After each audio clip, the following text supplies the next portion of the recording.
मेरी माँ रोज़ मुझे कड़वा शरबत पिलाया करती थी और कहती थी ये शरबत पी लो नहीं तो मैं मर जाऊंगी। मैंने एक दिन शरबत पीने से मना कर दिया और अगले ही दिन मेरी माँ इस दुनिया में नहीं रही।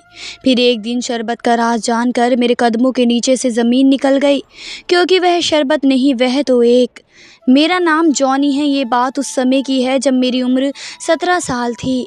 हम जॉइंट फैमिली में रहते थे। मेरे पापा के 4 भाई थे। मेरे पापा सबसे छोटे थे। उन सब की औलादें जवान थी और सब अपने अपने घरों के हो गए थे। सबकी यहाँ बेटियाँ थीं। मैं ही उस ख़ानदान का इकलौता बेटा था। इसी वजह से सबका लाडला था। ख़ानदान का इकलौता बेटा होने की वजह से सब मुझसे बहुत प्यार करते थे और सब मेरे नखरे उठाते थे। मेरे सारे चाचा मुझे ऐसे प्यार करते जैसे मैं असल में उनका बेटा हूँ। मेरे मुंह से निकली कोई भी ख्वाहिश 2 मिनट में ही पूरी कर दी जाती थी। पर उस घर में एक ही इंसान ऐसा था जिसने मेरे साथ लाड तो क्या, मेरे साथ प्यार से बात तक नहीं की थी, जिसने मुझे कभी प्यार भरी नज़रों से नहीं देखा था, जो मेरा इतना ख्याल भी नहीं रखती थी, जिनका ख्याल रखना मेरे लिए उनका हक बनता था। उसने कभी मेरी हिम्मत तक नहीं बढ़ाई, कभी मुझे ये नहीं कहा कि मैं उनके लिए अहम हूँ। और वह थी मेरी माँ। मेरी माँ मेरे साथ सौतेले बेटे जैसा सलूक करती थी। मैं पढ़ाई में अच्छा था, हर बार फर्स्ट आता था, फिर भी वे मेरी तारीफ़ नहीं करती थी। कोई भी अच्छा काम करता तो वह भी मुझसे गुस्सा ही होती। पापा भी अक्सर उनको समझाते थे कि ऐसा क्यों करती हो तुम। सब रिश्तेदार भी कहते कि इस औरत को अपने बेटे की कदर ही नहीं है। एक दिन मेरी माँ ने तंग आकर सबके सामने कह ही दिया कि हाँ, मैं एक बेटे की माँ हूँ तो क्या करूँ, इसमें कौन सी बड़ी बात है। तुम लोगों के घर सिर्फ बेटियां हैं, इसलिए तुम्हारे लिए ये बात बड़ी होगी, मेरे लिए कोई बड़ी बात नहीं है। तुम लोगों को इतना एहसास है तो तुम कर लिया करो इसकी फ़िक्र, उठाओ उसके नखरे, लेकिन मुझे मेरे हाल पर छोड़ दो। मैंने आज तक अपनी माँ से कोई बदतमीज़ी नहीं की थी, उसके हुक्म के ख़िलाफ़ जाकर कोई काम नहीं किया था। फिर भी उसका रवैया मेरे साथ ऐसा क्यों था, मेरी ये बात बिल्कुल भी समझ नहीं आती थी। मुझे ये भी पता चला कि एक बार मेरे बाप ने मेरी माँ से ज़बरदस्ती तलाक भी ले ली थी, लेकिन फिर उन्होंने दोबारा शादी की थी। माँ ने मुझे इस बात की वजह भी नहीं बताई। वे मुझसे अपने दुख तक नहीं बांटती थी, पर मेरी तो माँ थी, मैं फिर भी उनसे मोहब्बत करता था। एक चाची का रवैया भी सबके साथ बहुत ज़्यादा बुरा था, लेकिन मैं तो सबके साथ ही ऐसी थी और हम जानते थे कि वह है ही ऐसी। लेकिन मेरी माँ मेरे कज़नों के साथ तो अच्छे से पेश आती थी, पर मैं उनका अपना बेटा था, लेकिन मुझसे प्यार नहीं करती थी। मैं उनकी मोहब्बत के लिए तरसता रहा था। उसके अलावा हर रात मेरी माँ मुझे एक जहर जैसा कड़वा शरबत पिलाती। ये काम वे मेरे बचपन से ही कर रही थी, उन्होंने एक दिन भी नागा नहीं की।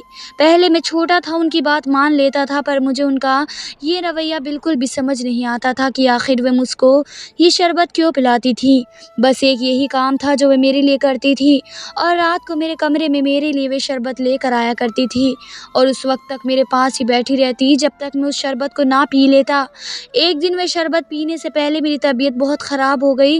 रात को मेरे पेट में बहुत दर्द हुआ, सारा घर बहुत परेशान हो गया और मुझे रात को ही डॉक्टर के पास ले जाया गया। डॉक्टर ने कहा कि आप जो भी पी रहे हैं उसे अब ना पिए। फिर अगली रात मैंने अपनी माँ को वे शरबत पीने से मना कर दिया। अपनी सेहत का भी बताया, पर वह नहीं मानी, जैसे उनको मेरी कोई फ़िक्र ही नहीं थी। क्या वे नहीं जानती थी कि मैं रात ही अस्पताल से वापस आया हूँ।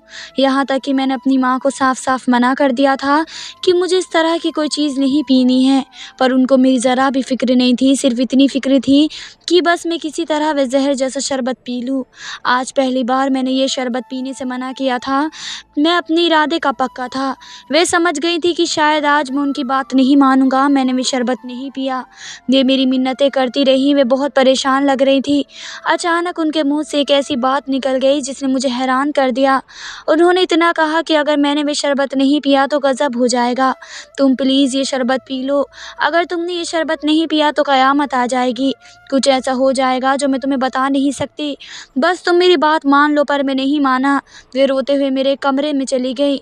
आज मुझे उनके रोने की कोई परवाह ना हुई, बल्कि मैं तो ये सोच रहा था कि उनको अपनी ज़िद बदलनी होगी। फिर मैं सुकून से सो गया और सुबह जब एक बुरी खबर के साथ मेरी आँख खुली और वह बुरी खबर सुनकर मेरे पैरों के नीचे से ज़मीन निकल गई। वह बुरी खबर ये थी कि मेरी माँ अब इस दुनिया में नहीं रही। वे रात को ठीक ठाक सोईं और सुबह पता चला कि रात के किसी पहर ही उनकी मौत हो गई थी। उनकी मौत की वजह समझ में नहीं आई। ना तो उनको कोई बीमारी थी और ना उनके साथ कोई हादसा हुआ था। आखिर ऐसा कैसे हो सकता है? मेरे दिमाग में सवाल तो बहुत थे, पर सवालों से ज़्यादा गम था। मेरी माँ ने कहा था कि शरबत पी ले, नहीं तो कुछ हो जाएगा। क्या मेरी माँ का इशारा इस तरफ था? और शरबत पीने से मेरी माँ की ज़िंदगी पर क्या असर हो सकता था? ये बात मेरी समझ से बाहर थी, लेकिन मैं खुद को मुजरिम महसूस कर रहा था। क्या मैं अपनी माँ की मौत की वजह बना था? अगर मैं वह शरबत पी लेता तो आज मेरी माँ ज़िंदा होती। सवाल और सदमा मिलकर मेरी जान ले रहे थे। मैं एक दिमागी मरीज़ की तरह बन गया था। मैं बहुत रोया, मेरे लिए ये सदमा बहुत बड़ा था। घर में शोक का माहौल था। पापा भी सदमे में थे। कुछ दिन बाद मैं अपने दोस्त के घर गया। वह भी मुझे तसल्लियाँ दे रहा था और वहाँ से आने में मैं लेट हो गया।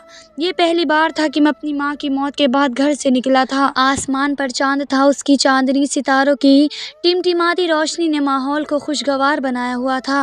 रात के सन्नाटे में अकेले यात्रा का ये मेरा पहला चांस था। जब से मेरी माँ इस दुनिया से गई थी, मैंने वे शरबत नहीं पिया था। तब से ही मेरे सर में बहुत दर्द रहने लगा, ऐसा दर्द जिसको मैं नज़रअंदाज नहीं कर सकता था। मैं एक डॉक्टर के पास गया तो उसने कहा कि शायद टेंशन और सदमे की वजह से आपके सर में दर्द है, पर मैं जानता था कि असल वजह क्या है। ये दर्द तो मेरी जान ही नहीं छोड़ रहा था। घर के हालात भी कुछ अजीब हो गए थे। मेरी एक कज़न सीढ़ियों से गिर गई और उसका सर फट गया। वे बिस्तर पर पड़ी थी कि दूसरी कज़न भी बहुत ज़्यादा बीमार हो गई। मेरी एक चाची किचन में काम कर रही थी और उनके पैरों पर गर्म दूध गिर गया। और इधर मेरे चाचा ने सिर्फ मुझे बताया कि कारोबार में बहुत बड़ा नुकसान हो गया है, अब कारोबार में बहुत ही मुश्किल आ रही है। और मेरे पापा तो तब से ही बीमार थे जब से मेरी माँ इस दुनिया से गई थी। वह तो बिस्तर से ही लगे पड़े थे। मुझे समझ नहीं आ रहा था कि आखिर ये सब हो क्या रहा है। मेरे सर का दर्द भी ना जा रहा था। मैं दवाइयाँ खा खा कर पागल सा हो चुका था। चाचा ने कारोबार में नुकसान की बात मेरे पापा को न बताई और मुझे भी कहा कि ये बात घर में ना बताना, नहीं तो सब और भी परेशान हो जाएंगे। सब कह रहे थे कि जब से मेरी माँ गई है तो घर के हालात भी ख़राब हो गए हैं, पर मुझे लग रहा था कि बात सिर्फ ये नहीं थी, बात कोई और भी है। फिर मुझे मेरी माँ की बात याद आई कि अगर मैंने वह शरबत पीना छोड़ दिया तो सब कुछ ख़त्म हो जाएगा। मैं अपनी माँ के कमरे में गया, तलाश कर रहा था कि वे शरबत कैसे बनाती थी। उनकी एक डायरी मिली जिसमें एक पेज पर कुछ लिखा था। उसको देखकर मैं हैरान रह गया।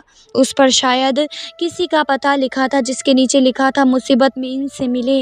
मैंने अगले ही दिन वहाँ जाने के लिए सोचा और मैं जब वहाँ पहुँचा तो देखकर हैरान हो गया। वह किसी बाबा का घर था। मैं हैरान हुआ, हमारे ख़ानदान में कोई भी ऐसी बातों को नहीं मानता था। मैं अंदर गया और अपने नंबर का इंतज़ार करने लगा। मैंने वहाँ बैठे कुछ लोगों से उस बाबा के बारे में पूछा तो लोगों ने कहा कि ये बहुत पहुँचे हुए बाबा हैं। मैंने कहा, आपके ये बाबा आपसे कितने पैसे लेते हैं? कम से कम 1000 रुपये तो लेते ही होंगे। तो वह कहने लगा कि 1 रुपया भी नहीं लेते हैं। मैंने कहा, अच्छा, जो अपनी मर्ज़ी से दे जाए क्या वे रख लेते हैं? उसने कहा कि नहीं, यहाँ ऐसा कोई रिवाज नहीं है। अगर फिर भी कोई ज़िद करे कि वह कुछ देना चाहता है तो बाबा उससे कहते हैं कि वह गरीबों में कोई चीज़ बांट दे, उसका फल तुम्हें मिल जाएगा। लेकिन बाबा किसी से भी कुछ नहीं लेते। ये बात सुनकर मैं हैरान हो गया, लेकिन फिर भी मेरी ऐसी चीज़ों पर कोई भरोसा नहीं था। जब मैं बाबा के कमरे में दाखिल हुआ तो वे मुझे देखकर चौंक से गए। उनके चौंकने का तरीका ऐसा था कि मैं भी हैरान हो गया कि आखिर ये क्या सोच कर इस तरह से हैरान हो रहे हैं। और फिर उन्होंने एक बहुत ही अजीब हरकत की। उन्होंने वहाँ बैठे सब लोगों को बाहर भेज दिया। फिर उन्होंने मुझसे ऐसी बात कही कि मैं हैरान हो गया। उन्होंने मुझसे कहा कि तुम अभी तक ज़िंदा हो, मुझे तो लगा था कि तुम मर गए होंगे। आखिर उनकी इस बात का क्या मतलब था? मैं तो उनको पहली बार देख रहा था और मुझे क्यों मर जाना चाहिए था? मैं उनके सामने बैठा और उनसे पूछा, क्या आप मुझे जानते हैं? तो मैं तो ज़िंदगी में आपको पहली बार देख रहा हूँ। फिर आपने मुझे देखते ही ऐसी बात क्यों की? आपने उन सबको बाहर क्यों भेज दिया? आखिर क्या बात है, मुझे बताइए। मैंने उनको सब कुछ बताया कि मेरी माँ दुनिया से चली गई हैं और मेरे घर में पता नहीं क्या हो रहा है। सब कुछ तबाह होता जा रहा है, कारोबार भी तबाह होता जा रहा है और घर के लोग भी बीमार हैं। मेरे सर में भी हर वक्त दर्द रहता है। फिर उन्होंने मुझे एक ऐसी बात बताई जिसको सुनकर मैं हैरान रह गया। तुम अपने ख़ानदान में अकेले लड़के हो, यानी सारी जायदाद के वारिस, इसलिए तुम्हारे दादा ने सब कुछ तुम्हारे नाम कर दिया था। तुम्हारे बाकी चाचा को ये बात ज़हर लगी, उन सब की बीवियों ने मिलकर तुम पर बहुत बड़ा काला जादू करवाया था। वे जादू बहुत ही भयानक था। हम भी हैरान थे कि कोई इस कदर पत्थर दिल कैसे हो सकता है कि किसी पर ऐसा जादू करवा सकता है। इस जादू की वजह से तुम बस 2-3 महीने ही जी पाते, पर तुम्हारी माँ, जो कि एक अच्छे दिल वाली औरत थी, उसको सब कुछ पता चल गया था। उसने तुम्हारे बाप को बताया तो उसने झगड़ा हो गया। तुम्हारा बाप ने गुस्से में आकर तुम्हारी माँ को तलाक भी दे दी थी। फिर तुम्हारे बाप को अपनी गलती का एहसास हुआ तो उन्होंने तुम्हारी माँ से दोबारा शादी कर ली। दिन तुम्हारी माँ तुम्हारे बाप को लेकर मेरे पास आई। मैंने उनको सब कुछ बताया, लेकिन फिर भी उनको विश्वास नहीं हुआ। और फिर तुम्हारी माँ ने मुझसे कोई हल पूछा। तब से मैं तुम्हारी माँ को जानता हूँ। मुझे तुम्हारी माँ की बात का यकीन था। मैंने उस जादू का तोड़ तो किया, पर वह जादू बहुत ताकतवर था। ये जादू सिर्फ तुम पर जब तक ही असर कर सकता था जब तक तुम 18 साल के नहीं हो जाते, लेकिन तब तक तुम्हें वे रोज़ मंत्र वाली जड़ी बूटी वाला शरबत पीना था। यह जड़ी बूटी वह मुझसे ही ले जाती थी और तुमने वे नहीं पिया। सबसे पहले उस जादू का असर तुम्हारी माँ पर हुआ, क्योंकि वही थी जिसकी वजह से जादू रुका हुआ था। और फिर तुम पर भी उसका धीरे धीरे असर होने लगा। मैंने हैरान होकर पूछा कि अगर ये जादू मुझ पर मेरी चाची ने करवाया है तो फिर उन पर भी मुसीबतें क्यों आ रही हैं। तो बाबा ने बताया क्योंकि अब ये जादू खत्म होने वाला है, इसलिए उन लोगों पर भी इसका असर हो रहा है। अभी तुम्हारे 18 साल के होने में 1 महीना और बाकी है। बस तुम वह शरबत पीते रहो और उसके बाद उस जादू का असर ख़त्म हो जाएगा। तुम्हारी माँ को तो अब वापस नहीं ला सकते, पर शायद तुम्हारी जान बच जाएगी। वह इसलिए तुम पर सख्ती करती थी ताकि तुम उससे डर कर रहो और उसकी बात मानो, वरना वे तुम्हें रोज़ ऐसा कड़वा शरबत पीने पर मजबूर क्यों करती। फिर जब मैं वहाँ से वापस आया तो मैं बहुत दुखी था। मैंने अपनी ज़िद में आकर अपनी माँ को खो दिया। एक बार भी नहीं सोचा कि माँ तो माँ होती है, उसकी मोहब्बत कभी कम ही नहीं हो सकती। मैंने अपने पापा को ये बात बताया, लेकिन मेरे पापा अभी भी ये बात मानने को तैयार नहीं थे कि उनका ख़ानदान ऐसा कर सकता है। उनका कहना था कि तुम्हें इतनी मोहब्बत मैंने नहीं की जितनी मोहब्बत मेरे भाइयों और उनकी पत्नियों ने की है। और मेरा उनके लिए बस यही जवाब था कि उनकी मोहब्बत के पीछे असल में उनका एक मकसद छिपा हुआ था। आपने मेरी माँ की बात न मानी, यहाँ तक कि उनके एक दफ़ा तलाक भी दे डाली, सिर्फ अपने ख़ानदान वालों के लिए। आप क्यों नहीं समझ रहे हैं मेरी बात कि मेरी माँ सच कह रही थी। मैंने भी उन सारी चीज़ों को महसूस किया है। मैं कोई छोटा बच्चा नहीं हूँ। मेरे पापा ने मेरी कोई बात न मानी। मैंने अपनी माँ की वह डायरी अपने पास रख ली और उसमें यह भी लिखा था कि तुम्हारे पापा ये बात भी नहीं मानेंगे, क्योंकि वे अभी भी इस जादू के असर में हैं। इसलिए मैंने अपने पापा को उनके हाल पर छोड़ दिया। अब मैं उस बाबा से ढेर सारी जड़ी बूटी ले आया और घर में बैठकर अपने लिए खुद ही शरबत बनाने लगा। फिर मैं ये भी सोचने लगा कि इस शरबत को बनाने में कितनी मेहनत लगती है और ये काम छुप कर भी करना पड़ता है। मेरी माँ ने मेरी जान बचाने की खातिर क्या कुछ नहीं किया और मैंने जाते जाते भी उनसे बदतमीज़ी कर दी। ये शिकवा मुझे खुद से सारी ज़िंदगी रहेगा। मैंने 1 महीने तक वे शरबत पिया और 18 साल का होने के बाद मैं शहर चला गया। जाने से पहले मैंने अपने घर वालों को कहा कि मैं आपकी झूठी मोहब्बत को आपकी सच्ची मोहब्बत समझता रहा। आप सब ने जो मेरे साथ किया है, आपका मकसद नाकाम हो गया, सिर्फ मेरी माँ की वजह से। मेरी माँ वापस नहीं आ सकती, लेकिन मैं आप लोगों को कभी माफ़ नहीं करूँगा। मैंने वे घर छोड़ दिया और शहर में ही रहने लगा।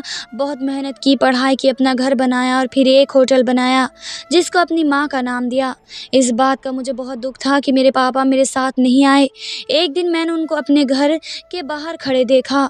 मुझे बहुत खुशी हुई। वे मेरे सामने हाथ जोड़ने लगे, कहने लगे कि तुम सच कहते थे बेटा और तुम्हारी माँ भी सच कहती थी। मैं ही बदनसीब था। मैं तुम्हारे साथ ही रहूँगा और तुम्हारा साथ दूँगा। मेरे पापा ने यह भी बताया कि मेरे जाने के बाद उस घर में बहुत मुसीबत आई। शायद उनको उनके कर्मों की सज़ा मिल रही थी। मैंने और मेरे पापा ने अपने ख़ानदानी हिस्से और दौलत के बारे में भी कोई बात न की। मेरे पापा को भी अब दौलत से कोई मतलब नहीं था और मुझे भी नहीं चाहिए थी। मेरी ख़ानदानी दौलत जिसने मेरे अपनों को ही मेरा दुश्मन बना दिया। मैं ख़ुद को बहुत खुशनसीब समझता था। मुझे क्या पता था कि मेरे घर वालों की मोहब्बत के पीछे इतनी नफ़रत भरी पड़ी है। सलाम है मेरी माँ को जिसने सारी ज़िंदगी इस राज को अपने सीने में दफन रखा, सिर्फ इसलिए कि वे मेरी जान बचा सके, और ऐसे ही वे इस दुनिया से चली गई। आप सबसे रिक्वेस्ट है, मेरी माँ के लिए ऊपर वाले से प्रार्थना करें कि वो ईश्वर मेरी माँ की आत्मा को शांति दे। इस कहानी के बारे में आपकी क्या राय है कमेंट करके ज़रूर बताइए। आपको हमारी कहानी कैसी लगी आप हमें कमेंट बॉक्स में ज़रूर बताइए और हमारी इस वीडियो को लाइक शेयर ज़रूर करें और हमारे चैनल को सब्सक्राइब भी करें। धन्यवाद दोस्त।